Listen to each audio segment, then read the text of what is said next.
Hello, and welcome back to the Skype sessions. And today I'm joined by Father Billy Swan. Father, welcome to the show. Thank you very much, David. A pleasure to be with you to talk today. Would you mind telling us a little bit about yourself and then eventually get to how it is that you came to start reading C.S. Lewis? Okay, thanks, David. Well, I grew up in rural Ireland. My parents were farmers, and I think I lived quite a normal life. I was into sports and activities, and I look back on my childhood and early youthful years with gratitude and with peace. And I was lucky to have a good, education, and I went to the local secondary school. And at that time, you're wondering, options are put before you about college courses and careers and pathways. And this was the first time this happened to me because everything else was kind of programmed. You went, everything else was set out before you. And then, so therefore, these big life questions started to emerge over the horizon. And I was wondering, I wasn't sure, to be honest with you, what the next step was or what was right one for me. I grew up in a very traditional Irish Catholic family. And faith was always part of the DNA and the culture, and Mass on Sunday was always sacrosanct. You just didn't ponder anything else. We went as a family, and it was very much part of the cycle of every week. And so faith was very strong in my life from the get go, from a very young age. I suppose you could say I was a cradle Catholic, and still am. But I wasn't sure what to do when I left school. I wasn't sure what to do with my life. I remember one priest who I knew, who taught me in school, asked me one day, "Did you ever think of becoming a priest?" I think it's about 17, and I said no, and I said why, and he said because I think you'd make a very good one, and I denied it and kind of I brushed it off, but I couldn't sleep that night because there was something in what he said had struck a chord, and it just left me a little disturbed, I have to say, and afraid, a little bit like the Annunciation and some of those calls that great biblical figures feel. But I soldiered on, and then I knew I was too young, and I didn't have a whole lot of life experience to make that step. And I look back with that, in hindsight, and I said that was the right decision for me. And I went to college after my school days and studied science. So I did a degree in science, and after 4 years, I specialized in a degree in chemistry. So I always loved science, and still do. And one of we perhaps we'll get back to this question, but I never saw a contradiction between my faith and science. I saw science as observation and measurement, and the proposal of theories that match the reality, what you saw before you. I saw science as an observation and a study of God's handiwork. And I never saw, for me, it was never a gap of the God of the gaps. Like I never dissected a chemistry theorem or an equation and kind of said, well, if I don't find God there, that means he doesn't exist. Like it's like that would be like watching a Macbeth play and wondering where's Shakespeare. Shakespeare is the author of it all, but it doesn't mean that you lack appreciation of the specifics of what's there, and what Thomas Aquinas would delight in saying would be secondary causes. Like God as first cause doesn't interfere with the secondary causes that are part of his creation. So I was there. I finished my degree in chemistry, David, and again, the thoughts of priesthood were still there. I have to say they did not completely go away, and I would find myself thinking about really deep and spiritual things in unusual places like bars and pubs and discos and clubs. And I was kind of saying, where are these thoughts coming from? So I finished my degree and I got a job in a pharmaceutical company in Dublin, working in research and development in new pharmaceuticals and drugs. And during that time, when I started to work again, there was a new chapter beginning. People were entering into relationships. People were settling down, getting engaged, and stuff like that. And again, I felt, a big life questions coming at me. What did I see my future as? What would I be happy doing, etc. And to coincide with that time, I did some charity work in a parish there in Dublin, and it was really then that the thoughts of priesthood really started to ignite again, and a vocation. So eventually I found a very good priest to talk to, and the more I talked about what these thoughts were and feelings were, the more reassured I was that this wasn't crazy thoughts, that actually I felt that maybe this might have been the call for me in the vocational pathway, that I would be very happy, because I loved working with people. I found working with people the most fulfilling and rewarding work. I loved my work in the labs with my white coat and working with chemistry. It was like a one cooking all day long, one day after another, and I enjoyed that. But for me, it was all about people, and that's what it would have attracted me as well to this way of life, as a vocation of care, really, as well. So that was very influential. So eventually, I took the plunge in September 1993. I entered seminary. I studied for 4 years in the local seminary here. I was in London for 1 year in Camden Oh, okay. Town, in a parish there. So it's very cosmopolitan, if you know Hmm. Camden.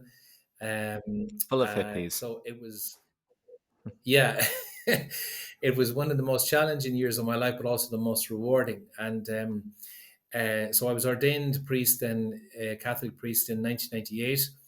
And I went to a parish for 4 years, and then I went studying in Rome for 5 years, and I was in Rome for 10 years altogether. I was on the staff of the Irish College there, working with seminarians as part of my time there. So I came back to Ireland in 2012, and coming closer to our friend C.S. Lewis, I. I was recommended. He was recommended to me by a fellow seminarian at the time who was reading the Screw Tape Letters, and I read some of him at that time and some of the Screw Tape Letters, and I just thought he was brilliantly clever and imaginative in working out and getting into the devil's mind of how subtly he works in terms of temptation and the opposite to God's ways. But it was later on, only later on, that I started to get back into him again. And the first of Lewis's books that I seriously studied was Mere Christianity, and it kind of blew me away. And the context of which the book was written was really important as well. He was speaking to an audience that was traumatized during the Second World War, and these talks that he gave on the BBC radio were committed into print, and that was, it captured me as well. And what captured me as well about Mere Christianity is that he doesn't start with the God question. He starts with the moral, um, uh, this moral sense that every human being has of right and wrong, of true and false, and where does it come from? Where does it come from if not from the Creator? And I just was fascinated by his rational, common sense, brilliant style. I never came across someone who said so much in so little and so few sentences. And he has an arresting style that, you read a few paragraphs and you study or think about an analogy he uses from, something as simple as visited a dentist to a boiled egg. They're all, everyday domestic analogies, and I found it gripping. And what he started to do in that book was to really, he was presenting a vision of Christianity that I came across for the first time when I studied the Eastern Fathers and the Eastern Hmm. spirituality. And I think that as a criticism of our Western tradition, we have strengths, but we also have weaknesses. Our strength was kind of an imitation of Christ and a very strong emphasis on moral character and moral virtue. And but what Lewis was bringing me into was a much more spiritual and engaging and internal understanding of Christianity. That is how Christians are made and not born, to quote one of the early church fathers, Tertullian. And he talked about this in the lead up to that chapter that I wrote for the Word on Fire some years ago called Let's Pretend. And there are hints of what he makes explicit in that chapter. And, he talks about the Christian thinks any good that he or she does comes from the Christ life within them. And it was like, boom, like that was so accurate and so true and rang within me as being absolutely on the money. He said, if you are thinking of becoming a Christian, I warn you, you are embarking on something which is going to take the whole of you, brains and all. And Lewis is tremendously scary, but in a healthy way, and in a real way as well. And he and I think that that's one of the signs of truth. Like, that truth is not always palpable. It's not always uh, we're not always ready for it, but it asks us to be ready for it. Um, and Lewis was fantastic in that. But he talked about the life of Christ becoming alive and active within us as a kind of good infection. And again, a brilliant description of what Christian life is about. It's this progressive transformation of the Christian in the life of Christ. He talked about good infection as beginning to turn you into the same kind of thing as he himself is. He is beginning, so to speak, to inject his kind of life and thought into you. All of a sudden, the person of Christ became closer and even scary because he was ready and willing to change me. So, so that was something that really grabbed me by the lapels, David, and made me think again about what Paul meant in Galatians when he said, "It's not I who live, it's Christ who lives in me." Mm. And I said, when I read that line from Paul and reread it, I said, that is exactly what Lewis is talking about. And I never really understood what that meant before until I read it in Lewis. And there is a chapter in that, a line or an extract from that chapter, Let's Pretend, that said, put right out of your head the idea that these are only fancy ways of saying that Christians are to read what Christ said and to try to carry it out. So he's moving beyond a kind of a spirituality of imitation. He said, it is a real living person within you, really coming and interfering with your very self. It's almost like, someone interfering with someone else is almost a criminal offense these days. It's an accusation. But Lewis is using this language, that Christ is really wanting to get into every nook and cranny of our existence, going into all of the rooms of our house. Same way with the story of Zacchaeus in Luke's gospel, that I want to visit your house today, and I don't want to just come in the front door and come into your newly cleaned living room. I want to visit all of the rooms in your house, and I want to change them. And please don't hide anything, because I'm going to find out and know about it anyway. So this was the understanding of Christianity that Lewis was presenting, and I found it wonderfully refreshing and wonderfully scary at the same time, and threatening. Mm. It challenged me to open myself up, and to come close to the fire. And in that chapter as well, he said, in Christianity, God is not a static thing, not even a person, but a dynamic, pulsating activity, a life, almost a kind of drama. And I love that sense of dynamism in Christian life, that like you and I as Christians, we're on the way, we're being shaped and formed all of the time. You know, perfection is something that cannot be achieved instantaneously, but it's something that is happening right now. As long as we welcome the and come into synchronicity with the Holy Spirit, who wants us to become more Christ-like. And this is something that's becoming more influential in my own ministry as a priest as well, David, in preaching and in the confessional as well, and people who come to you with all kinds of moral and existential difficulties, that to try and see how and invite, open them up to how the Spirit of God and the gospel can change them from where they are to where they need to be. And sometimes that's small little steps, and sometimes that's just the acknowledgement of one's own limits. You know, I think that's really important as well, that God takes us to these limited experiences where our own powers fail. You know, it could be the death of a loved one, it could be the death of a parent, it could be, you know, some other midlife crisis or whatever it might be.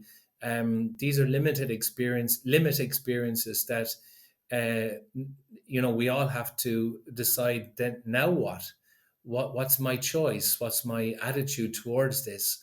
What do I believe in? And you know, Lewis helped me in that appreciation. And finally, before I allow you as host to interfere or to come back in, To interfere with because I've you, said a yes. lot. Yeah, yes, exactly, the appropriate word. Um, again, and this thought grabbed me as well, David, and it reminds me of something that Saint Francis Xavier talked about in a letter he wrote back to Saint Ignatius of Loyola. I was conscious of Saint Francis Xavier because I've written an article for Word on Fire for his feast day this coming Friday. But Lewis says something similar to what Francis says in that letter. Lewis says, the church exists for nothing else but to draw men and women into Christ, to make them little Christs. If they are not doing that, all the cathedrals, clergy, missions, and sermons, even the Bible itself, are simply a waste of time. Again, a bit scary, but there's truth in what he is saying, that what it's all meant to serve, all of the external stuff, all of the activity is to turn people into other Christ. So that's one of the reasons why, David, I love C.S. Lewis. Also, his imagination, you know, imagine to use the imagination is not being imaginary. It's not making up things that are not there. The use of the imagination is a faculty that is given to us by God to help us appreciate and to take in all that there is there to see, all that there is there to know, and all that there is there to acknowledge. That was wonderful. And there were so many things I enjoyed about it. it I can hear so much of Lewis in your words. Just the word choices and the images that you're using. It's clear that this is somebody that you've read a lot, and he has seeped into you in many ways. And I loved the article. And particularly, it was the part of Mere Christianity that when we went through it in season one, both Matt and I, it was book 4 towards the end, where we've really started to have our minds blown. Because I had read it before, but when you start reading something slowly and giving it time to work on you, you start to take in the enormity of what it's saying. And I go to a Byzantine Catholic church, so I was used to the Eastern way of looking at things and words like theosis and participating in the divine life. And it was only Yeah, when I was going through this slowly that I realized that Lewis was talking about exactly the same thing, but just in exactly. terms that were very friendly to Westerners who might not have been exposed to that, or to the fathers who say bold things like the Son of God became man so that man might become sons of God. Yeah, that's exactly. Lewis said it in a pithy, succinct, really punchy way, and that's what I love about his style. And I've read a good bit of C.S. Lewis, but I'm waiting, and I'd love to have the time to read more, David. And I just found I also would add I Shadowlands is one of my favorite films, and I watch it over and over again, and it's a fascinating story of how how he moved from the head to the heart as well. Like, I mean, we think of the Lewis who wrote the book The Problem of Pain. Hmm. So his rational powers are at their sharpest and at their best. But if someone had tried to rationally explain to Lewis a month after his grief about, well, here's what you need to know, because once you listen to me in this rational way, the death of your wife will make sense. Yeah. He would throw his own book at you in anger, and so he made that journey. He made that journey, and I'm reading a book at the moment. I'm sure you're familiar with it, called Severe Mercy. Yes, we're actually going to have a Severe Mercy month on the podcast once we finish the Four Loves. Well, I'd love to contribute to that, or listen to it at least, because it's drawing me in again. This author and his wife, the shining barrier, like all that was in the world was their own love, their human love, and they were both agnostic at the time. But you can see how the book is developing, and how their story of their lives unfold. The close circle that is the love between them is being broken open. Mm. And Lewis is a central character in that, in the man, Sheldon, coming to faith, because there is correspondence between the two, and that's published in the book. Among my friends in San Diego, there was a phase when everybody was reading that, and we just referred to it as the crying book, because it is incredibly moving. And I'm sorry if you don't find your eyes a little moist at various points in that book, you have no soul. Absolutely. Yeah, it's I'm really getting into it now, but it's yeah, he's coming to the point where he's come to faith, and he just brilliantly describes it. And Lewis just is brilliant in his insights as well. Like, I'm at the point now where he said, he was in this space where to take that jump forward in faith would have been an act of faith, but he said, there's no way I could get back to where I was. So there was a gap behind me as well. So he's like stuck on the edge of this cliff. And Lewis helps him to make this step between, do I have to believe first, have faith, or do I believe and then I have faith? It's this chicken and the egg kind of situation. But there is that leap of faith as well that C.S. Lewis helps him to make, and it's wonderful, and it just points to how God is active in in everyone's life, David, and how even today's feast day of Saint Andrew, he brought Peter to faith in Christ. How we all have a very central role to bringing each other to faith as well. Sometimes I think we underestimate that. And that's one of the great glories of the gospel, that Jesus came and offered his great sacrifice, but then he calls us to be participants in this work of salvation. In the Catholic Church, we've got many exalted terms for Mary, as mediatrix, etc. But really, that's the calling of every Christian, to help share the divine life which we ourselves have received and pass it on to other people. Absolutely. And, just going back to the Byzantine tradition and the liturgy and its theology as well, David, I love all of that. I could eat and drink it, but it speaks to us about participation in God's life, which is at the heart of everything. Because our participation in the life of God, that is the foundation on our participation in the liturgy, in our participation in prayer, in our participation in the church, in our participation in being itself, going back even philosophically. So, but Lewis was the one that I'm internally indebted to for helping me finally to get this. I didn't always get it before, but Lewis is the one who helps me to do so. Wonderful. Well, I'll put link to that article in the show notes and to your author page on The Word on Fire. Thank you very much for coming on the show to talk about it. It's an absolute pleasure, David. I hope I speak to you again. Absolutely. And listeners, please join us next time when we'll go further up and further in. Cheers.